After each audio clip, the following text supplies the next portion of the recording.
Samuel sat alone in the small, sun-baked room, the wooden floor cold beneath his knees. Outside, the dusty wind howled through the narrow streets of Mogadishu, carrying the cries of children, the barking of dogs, and the distant echoes of danger.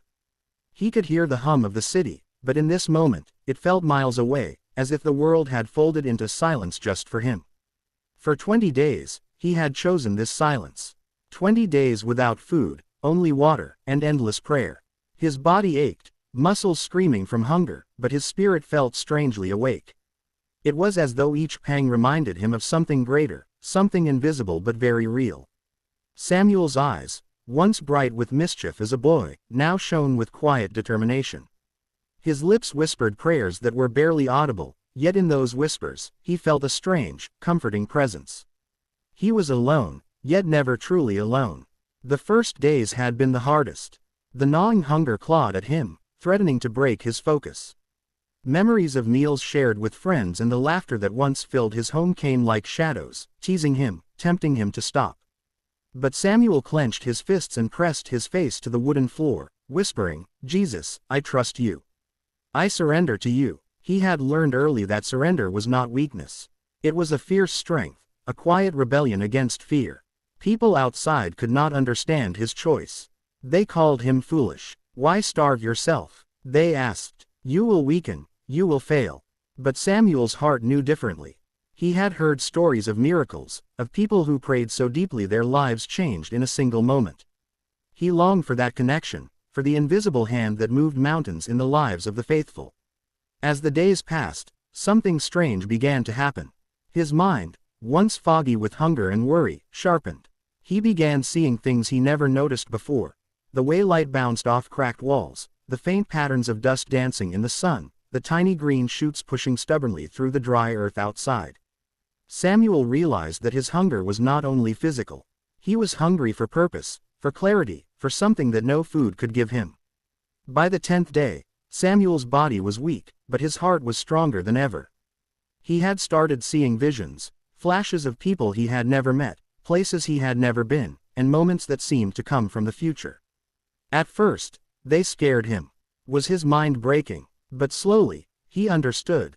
This was not fear. This was revelation. He was being shown the power of faith, the weight of prayer, the unseen threads that connect every life on earth. Late one night, as the moon cast silver shadows across his small room, Samuel felt a warmth spread through his chest, as if someone had placed their hand on him. A whisper filled his mind, soft but unshakable, "You are not alone. Trust me, and everything will be made new." Tears rolled down his cheeks, not from pain, but from a deep, aching joy. He felt hope, pure and untouchable, flood his soul. Outside, the city continued its restless noise, but inside Samuel, a storm had passed. He felt a strength that no hunger, no danger, no fear could take away. Something had shifted. He could not yet explain it, but he knew his life would never be the same again. The days of fasting were far from over, yet he smiled for the first time in weeks. He understood, in a way words could not capture, that faith could light even the darkest room, even when everything seemed lost. And somewhere deep inside, Samuel felt it. The miracle he had been praying for was quietly beginning. The sun had barely risen, painting the streets of Mogadishu with pale gold, when Samuel opened his eyes. His body was weaker than the day before, but his spirit burned brighter. The hunger no longer screamed at him. It whispered, like a distant drum reminding him of the purpose he had chosen. Today, he told himself, would be different. Today, something was going to change. He stepped outside his small room and felt the heat of the morning sun on his shoulders. The city was alive, chaotic, dangerous, but Samuel did not fear it. He walked slowly through narrow alleyways, careful not to draw attention. People glanced at him, some with curiosity, some with suspicion. To them, he must have seemed frail, foolish even, walking without strength, yet there was something in his eyes, an intensity that made them look away. As he prayed silently, Samuel noticed a group of children playing with broken toys near a collapsed wall.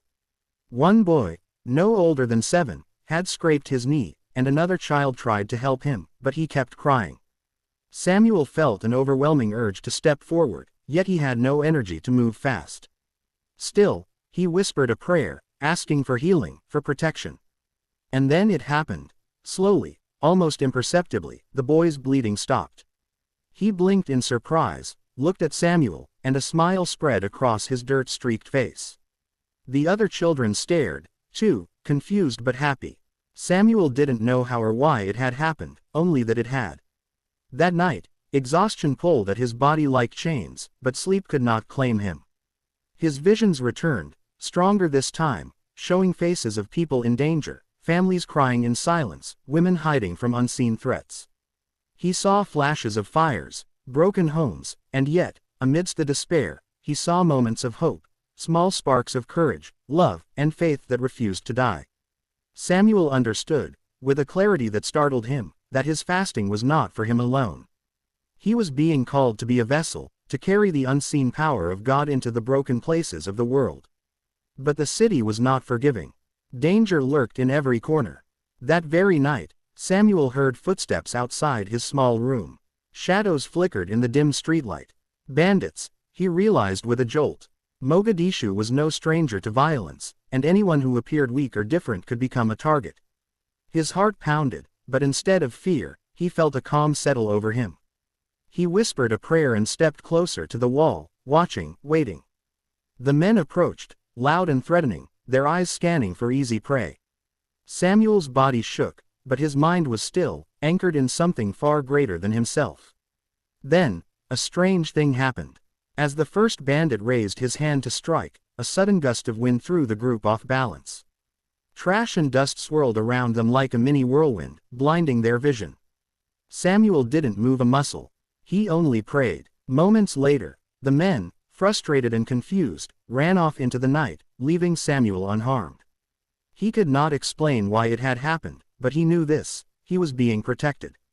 The following days were even more intense. People began noticing subtle changes in him. His eyes glowed with something extraordinary, and when he spoke, even softly, those around him felt a strange peace. The hunger was still there, but it no longer controlled him. In the quiet moments, Samuel would see flashes of miracles, healing of the sick, reconciliation of feuding neighbors, small acts of courage sparked in the hearts of others.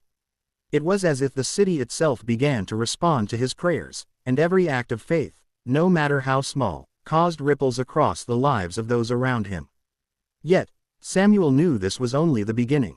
Something greater was coming. A force, unseen but palpable, was moving through his life.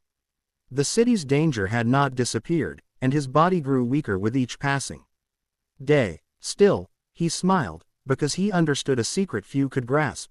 True power is not in strength, in food, or in safety. It is in faith, in surrender, in trusting something far bigger than yourself.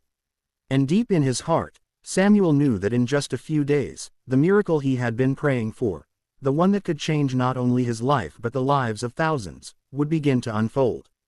He did not know how, or when, or even what form it would take, but he felt it in every fiber of his being. God was about to move in ways no one could imagine. The city was quieter that morning, almost as if it were holding its breath. Samuel stepped outside his small room, weak from hunger but unshakably determined. Each step was a battle against his own body, but he felt an invisible strength carrying him forward. He had begun to notice that the world around him seemed different, lighter, somehow brighter, as if his prayers were awakening something hidden in the streets of Mogadishu. He made his way to the open square where people gathered, selling fruits, clothes, and small trinkets. The merchants eyed him curiously. Some whispered about the fasting Christian who walked with eyes that seemed to see into their souls. Samuel paid them no mind. His attention was drawn to a small, frail woman sitting on the dusty ground, clutching a child to her chest. The child was coughing violently, his tiny body shaking with fever. Samuel's heart ached. He knelt beside them, though his knees screamed in protest, and whispered a prayer over the boy. At first, nothing happened. The child continued coughing, the woman's worried tears falling freely. But Samuel did not stop praying. He felt warmth spreading through his hands and into the child's chest, as if invisible energy was flowing from his very spirit. Suddenly, the coughing ceased. The boy opened his eyes, clear and bright for the first time in days. The mother looked at Samuel in disbelief, her hand trembling as she reached out to touch her son. The people around them gasped. Word spread quickly through the square. Something extraordinary was happening. By mid-afternoon, more and more people gathered around Samuel. Some were skeptical, some afraid, but most were desperate. A man with a twisted leg approached him, limping painfully. Samuel placed his hands gently on the man's knee and prayed with all the strength left in his body. Slowly, the man straightened his leg, feeling strength return where there had been only pain. Tears filled his eyes, and he fell to his knees, bowing in gratitude. Samuel could hardly believe it himself. He had never claimed to be powerful, only faithful. And yet, miracles were beginning to flow through him as naturally as breath. But not everyone welcomed what was happening. That evening, as the sun dipped below the horizon, casting long shadows across the streets, Samuel sensed danger. Footsteps, heavy and deliberate, echoed in the alleyways. Bandits, alerted by rumors of his growing influence, were coming. Fear gripped him for the first time since his fasting began, but he prayed anyway, his voice steady despite the tremor in his limbs. The bandits appeared, torches in hand, their faces twisted with anger. "Stop this foolishness," one shouted. "You cannot change the world." Samuel stood his ground, though his body begged him to flee. He whispered a prayer, asking for protection and courage. The wind seemed to respond, swirling around the bandits and throwing their torches into the ground. Panic spread among them. They swung their weapons, but Samuel moved with a calm that defied his weakness. Each strike missed him by inches, as if unseen hands guided his movements. Finally, the bandits fled, leaving the square in stunned silence. By nightfall, Samuel was exhausted, barely able to walk, yet he felt more alive than ever. He realized that the fasting had not only strengthened his faith, it had opened a doorway to something miraculous. People began to call him a messenger, a man touched by God. Children followed him, women knelt before him, and even hardened men bowed their heads in respect. And still, Samuel did not seek glory. All he wanted was to be faithful, to be a channel for the unseen power he had come to know. Then, as he prayed that night under the pale moonlight, a vision appeared before him, brighter than any before. It was not a single image, but a cascade of lives transformed. Families reunited, the sick healed, villages protected from harm, hearts softened, and a wave of hope spreading across Somalia. Samuel realized with awe that his fasting had not been for himself alone. It was a preparation, a refining of his body and spirit to carry something far greater than he could have imagined. A deep, calm voice whispered in his heart, "Prepare yourself, for the work is about to begin. The lives you touch will multiply, and faith will move where fear once reigned. Do not be afraid." Samuel fell to his knees, tears streaming down his face. His body trembled with hunger, but his soul felt whole. He understood now. The greatest miracles are not for power or fame, they are for the people, for the hearts willing to receive. And somewhere deep in the night, as the city slept uneasily around him, Samuel knew it had begun. The miracle he had prayed for, the one that could change thousands of lives, was no longer a vision. It was coming, alive, unstoppable, and it was moving through him. The sun had barely risen over Mogadishu, painting the city in pale gold, but the streets were already stirring. Samuel stepped outside, his body trembling from hunger and exhaustion, yet a strange, unshakable strength carried him forward. Each step felt heavier than the last, yet his heart beat with a rhythm of purpose. The past days of fasting had stripped him bare, physically, mentally, emotionally, but in that emptiness, something extraordinary had begun to grow, a connection to a power far greater than himself. Word of his miracles had spread like wildfire. People came from distant corners of the city, drawn by tales of healing and hope. Samuel moved through the crowds quietly, placing his hands on the sick, whispering prayers, and watching as pain, despair, and fear fled from those he touched. A woman approached him, her child trembling violently with fever. Samuel knelt, though his knees protested every movement, and placed his hands gently on the boy's chest. He prayed, and slowly, miraculously, the child's fever broke.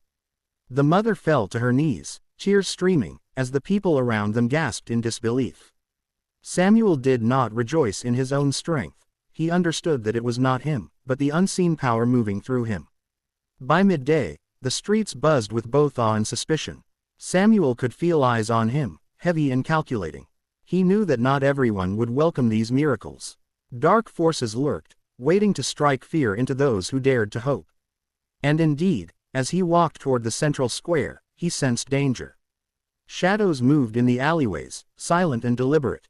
Bandits, men who thrived on fear and violence, were approaching, drawn by the whispers of Samuel's growing influence. Fear tugged at Samuel's heart, but he did not run. He whispered a prayer, feeling courage ignite like fire in his chest. When the bandits emerged, torches and weapons in hand, they thought him weak, defenseless. But Samuel's calm, unwavering presence unsettled them.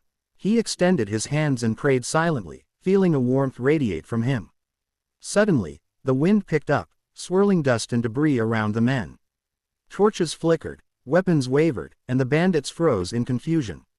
Samuel did not move, he only prayed, and one by one, they dropped their weapons and fled, unable to comprehend the force that had protected him. As the day turned to evening, the miracles grew more vivid, more undeniable.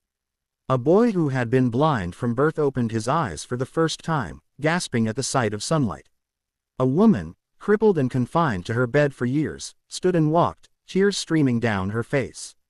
The city watched in awe, a mixture of fear, reverence, and hope. Samuel's body screamed in protest, weakness crawling through his limbs, but his spirit soared. Every prayer, every touch, every act of faith was transforming lives. Yet, even amidst the miracles, danger loomed. Samuel had learned that true faith was never separate from trial. That night, whispers spread of a gang planning to strike the very square where hope had begun to bloom. They sought to crush faith, to sow terror among the people who had dared to believe. Samuel knew he would face them. His body wanted to collapse, to hide, to give in to the exhaustion. But his heart burned with a fierce courage. This was no longer about him. It was about the people, the city, and the lives that had been touched by hope. He descended into the streets, slow and deliberate, feeling the eyes of the crowd upon him. Families, children, and the sick who had been healed followed at a distance, their hearts filled with faith. The gang appeared, armed and shouting, but as they raised their weapons, a strange calm settled over the square. Samuel extended his hands, whispering a prayer from the depths of his soul. Time seemed to slow. Weapons froze mid-swing. Anger and aggression faltered, unable to withstand the presence that had been fully awakened in him. One by one, the men dropped to their knees, their hearts struck by an invisible force, powerless against the faith that moved through Samuel. Even as the threat dissipated, Samuel's body gave way to exhaustion. He collapsed onto the dusty ground, too weak to stand, yet his heart swelled with an indescribable peace. The miracles were no longer distant. They were tangible, alive, flowing through the city, through its people, through every heart that had opened to faith. He had faced fear, hunger, danger, and doubt, and in surrendering completely, he had become a vessel for hope itself. As night fell, the moonlight bathed the city in silver, and Samuel lay on the ground, staring at the stars. He understood now that fasting had been more than abstaining from food, it had been a preparation, a refining of body and soul for the work that was coming. The miracles were just beginning. The lives he had touched, the hearts he had ignited, were only the start. And deep inside, Samuel knew it. The first light of dawn barely pierced the horizon when Samuel opened his eyes. His body was trembling, almost lifeless from 20 days of fasting, yet his spirit burned brighter than ever. Every ache, every pang of hunger, every moment of doubt had led him to this moment. The city of Mogadishu, once darkened by fear, violence, and despair, now felt like it was holding its breath, waiting for what was about to happen. Samuel stepped into the streets, his feet dragging, but his heart soaring. The people were already there, crowds of men, women, and children who had heard of the miracles, who had seen hope return, who had felt the power of faith in their lives. There was fear still, yes, lingering in some hearts, but it was overshadowed by curiosity, by longing, by the quiet hope that had been ignited in the days past. He moved slowly, placing his hands on those who had come seeking healing and comfort. Each touch, each whispered prayer, released waves of warmth and light that seemed to flow into the very soul of the person he blessed. Children laughed who had never laughed before. Women wept tears of relief and joy. Men who had been hardened by grief or anger bowed their heads in awe.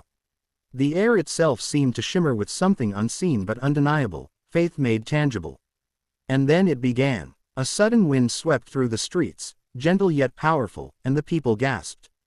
Samuel raised his hands, his voice weak but steady, praying with every ounce of strength left in his frail body. A glow began to emanate from him, not harsh or frightening, but warm and inviting, wrapping the city in its light. The sick were healed instantly, the blind opened their eyes, the lame rose to walk, the hungry found food appearing before them as if by magic. Every prayer Samuel whispered became reality in ways that defied reason. But miracles always attract both wonder and opposition. From the shadows, men armed with malice approached, determined to stop the faith they could not understand. They shouted, brandished weapons, and tried to strike fear into the hearts of the crowd. Samuel's body screamed in protest, weak and trembling, but his soul was untouchable. He whispered a prayer so deep, so full of surrender, that the wind itself seemed to rise and push the attackers back. One by one, they faltered, unable to act against the invisible force that had moved through him. Eventually, they fled, leaving the city and its people untouched. Amidst the chaos, Samuel noticed a young boy, no more than 10, lying on the ground, barely breathing. Samuel fell beside him, whispering prayers into the boy's ear. The boy's chest rose and fell, and his eyes opened slowly, wide with amazement. His mother, who had watched in despair for hours, screamed in joy and embraced her son, tears flowing freely down her face. Around them, people began to weep, not in sorrow, but in hope, witnessing a miracle that would forever change their understanding of what was possible. Hours passed, yet Samuel's energy never waned. The city seemed to breathe with him, alive in a rhythm of faith and hope. Families reunited, neighborhoods once divided by fear found peace. People who had long given up on life discovered new courage. And through it all, Samuel felt the presence of something far greater than himself guiding him, protecting him, using him as a vessel for change. By evening, Samuel could no longer stand. His body had given everything, but his heart overflowed with joy. He collapsed in the center of the square, surrounded by people whose lives had been touched, healed, and transformed. The crowd fell silent, holding their collective breath. Samuel lifted his hands one last time and whispered, "Faith is stronger than fear. Hope will never die." And then, a quiet miracle unfolded. The light around him spread across the city like a gentle wave, touching every home, every heart, every soul willing to receive it. Fear melted away, hunger turned to abundance, sickness disappeared, families hugged one another, weeping tears of gratitude. Samuel's eyes closed, not in pain, but in peaceful surrender. His body, frail and exhausted, had done more than survive. It had become a beacon of hope, a living testament to the power of faith and prayer. In the days that followed, the story of Samuel's fasting and the miracles he had brought spread far beyond Mogadishu. People spoke of hope returned, of lives saved, of hearts transformed. But Samuel did not seek fame. He sought only to serve, to obey, and to trust in the invisible power that had carried him through 20 days of hunger, fear, and trial. And deep inside, Samuel knew the truth that would guide him for the rest of his life. Miracles are not just about the extraordinary. They are about love, faith, and the courage to surrender fully to what cannot be seen. They are about hope lighting the darkest places, even when everything seems lost. And the greatest miracle of all, that one person, willing to believe, can change the world. The city slept that night under the gentle glow of peace, and Samuel lay quietly, smiling, knowing that faith had triumphed over fear, and that the story of hope had only just begun. Summary. Samuel, a young Christian in Somalia, fasted for 20 days, dedicating his body, mind, and soul entirely to prayer and faith. During this period, he faced extreme hunger, danger from bandits, and the constant threat of violence in his city. Yet through his unwavering faith, he experienced visions, divine guidance, and miraculous occurrences. His prayers brought healing to the sick, restored hope to the hopeless, and protected him and the people around him from harm. By the end of his fasting, Samuel became a living testament to the power of faith and surrender, transforming the lives of countless people in Mogadishu. His story became a symbol of courage, hope, and the extraordinary impact of trusting in God even in the darkest circumstances. Moral lesson: true faith is stronger than fear. even in the face of danger, trust in God can protect and guide you. Sacrifice and perseverance lead to spiritual growth. Fasting and surrendering to God opens the way for miracles and transformation. Hope can inspire change. One person's unwavering faith can touch countless lives and bring light to the darkest situations. Miracles are not just about the extraordinary, they are about love, courage, and the willingness to serve others. Trusting in God, even when the path is difficult, leads to blessings far beyond what we can imagine. The end.